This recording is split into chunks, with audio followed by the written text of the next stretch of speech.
Hi guys, I want to talk to you a little bit about writing a biography. And for those of you who are in strategic communication writing with me this spring, there are some extra details in the PowerPoint on our Canvas site, and I'll post some extra examples for you also under files in the Canvas site. And as usual, my dog just started chewing on a bone, so you might hear him in the background. Sorry about that. Um, so I'm going to share a little slide with you so you can see some information as I talk to you. And this usually takes me a second to set up. Here we go. Where are you? Okay, there we go. Okay, so first of all, I want to talk about a traditional bio. So I'm going to talk to you how to do a traditional bio and a less traditional bio. Because as writers, sometimes we don't want to have a full, super detailed traditional biography on our websites or on LinkedIn. But if you're going to do a traditional biography, like the ones that CEOs and high-level employees, marketing people inside corporations do, or the ones that you see most people have on LinkedIn, you're going to have information like your professional highlights. So that could be anything from a big project you completed at work. If you're still in college, you can include a big project you did at school, a big group project. Maybe you worked on a marketing campaign, or you presented to a public relations firm. A lot of my students do present to public relations firms, and that's something that you can talk about in your biography because it shows that you have communication skills. So for the entry-level jobs that recent graduates are going to be applying for, the employers want to see that you have communication skills, that you have the basic communication skills that the degree is going to teach you. And they also want to see that you have some work ethic and that you know how to show up on time, you know how to do a job, and you know how to be a good employee. So a lot of my students have great communication training from their degree, and they have great work experience from having worked in restaurants, having worked in retail jobs, and they're afraid to put that combination of skills in their bio or on their resume, but that's exactly what the employers want to see. They want to see that combination of communication training and the work experience. Here's the aforementioned dog. Put your education on there. So especially if you're early in your career, that's going to be one of your big highlights. Put whatever you're studying, whatever your degree is in. If there's any experience you have in your career or life that's super relevant to what you are applying for or what you're trying to get work in. So maybe you've done some kind of workshops or you have a certification or something like that, make sure to include that. You want to include a passion statement. So this is something I'm a big advocate for, but if there's something that is the driving force of your career, it's the reason you've gone into writing, the reason that you've decided to be a communication major. Maybe your writing focuses on food, and you focus on food because you have issues eating certain types of food, and you realize how hard it is to eat a varied and tasty diet when you have gluten intolerance, and you want to be able to help other people find really good food, and that's why you want to write about it. If there's something like that that drives you, that's really compelling, and that's a good story to tell people, and people are going to resonate with that, not just readers, but also potential employers.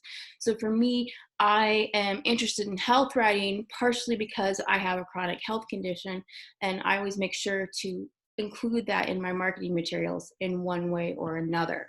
And I have had employers, when they are meeting with me for the first time, mention that they read that and that was compelling to them. It's never hurts to include a work appropriate personal detail of some kind. You'll see in a lot of bios people mention, if they're married, if they have pets, if they like skiing, if they like yoga, if they like to cook, things like that, right? You're not going to talk about deep childhood trauma, but hobbies, little things like that. And if you have written for certain brands or publications, those are always good things to insert in there. It gives you credibility instantly. So I'm going to show you an example of a specific bio, a traditional bio that one of my students wrote. Okay, I'm going to share my Word with you, Microsoft Word. And this is a pretty long one, so I'm not going to go through it in excruciating detail, but I just want to highlight, so I bolded certain sections. These would not be bolded in reality if this were actually published somewhere, and I've de-identified this, so Joe was not his name originally. But I want to show you that he started with education because as a young professional, education's his strength. And he said Joe is a sophomore at Seattle University studying strategic communications. And then he gives more details about what he's done. He mentions that he presented a campaign to Publicis, which is a big communication firm that has a local branch in Seattle. He also talks about a job he's had and that his GPA is very good and highlights that. It shows he's responsible and hardworking. Outside of school, Joe works as an associate marketing strategist for the School of New and Continuing Studies at CLU. So there's a professional highlight. He talks about writing captions and being a photographer for them. Those are good skills that are applicable to a lot of communication jobs. And then here's a really nice passion statement, I think. When he's not working hard in the classroom or the office, Joe enjoys cooking for friends and family. It's because of his love for food and bringing people together that he hopes to work in public relations for companies in the food and beverage industry. Joe is also passionate about tackling food insecurity issues in the greater Seattle area and serving people who are experiencing homelessness. So that, to me, I get that. I feel like I understand what he wants to do with his life and what is driving him to get out of bed and go to work every day. And that's really what I look for in a bio is, got it, yep, I know who you are and why you're doing what you're doing every day. So that's Joe. And that to me is the most important part of a bio is, do I get who you are and why you're doing what you're doing? Okay, so let me share my screen back onto Chrome so we can see my presentation again. Okay, so let's look at a non-traditional bio then. A non-traditional bio is going to have a lot less information, and it's basically just going to talk about you as a writer. So it's going to tell us who you are as a writer, what drives you to write. It's going to have that passion statement again, but that passion statement may just be framed around your writing. And then it's also going to tell us what you have written. So if you have clients, if there are publications you've written for, it's going to list that out. So here's an example of a colleague of mine who writes for national publications, but she's based here in Seattle, and I got her permission to use this bio with you guys. Jenny writes stories about the science and psychology of healthy living, often focused on the newest research around living a satisfying life. She is especially interested in navigating which new health trends are legitimate and which are bunk. Lately, she's been working to understand how the technology impacts our brains. She also writes outdoor adventure and parenting-focused product reviews and occasionally dabbles in news. You can find Jenny's bylines in The Guardian, Medium's Elemental Magazine, The Outline, Gear Patrol, Experience Magazine, Mind Body Green, the REI Co-op Journal, Wirecutter, and more. So Jenny, her full name is Jenny Gritters, and she's a very successful freelance writer, makes a very good living doing this, exclusively this as her career. And I think this is a nice way of framing herself and describing her life by exclusively talking about her writing. She's not talking about her degree. She's not talking about what jobs she's held professionally, and she has had full-time jobs before she went freelance. But this is just, this is my writing, and this is what you need to know to hire me as a writer. And it's kind of unapologetic and very simple. And I like that about it. What else? Oh, one of the big questions I get asked a lot is whether the bio should be, let me stop share here, whether the bio should be first person or third person. So whether it should say, you know, we should be saying Jenny Gritters is this, or whether mine would say Jessica Knapp, or hi, I am a writer and I live in Seattle. My bios are all first person. The examples I showed today were third person. So I feel like, just as media savvy as people are today, everybody knows you're writing your own bio. So my preference is to keep it first person because it feels more authentic to me. But I don't think it makes a huge difference. And it's pretty hard and awkward to write about yourself.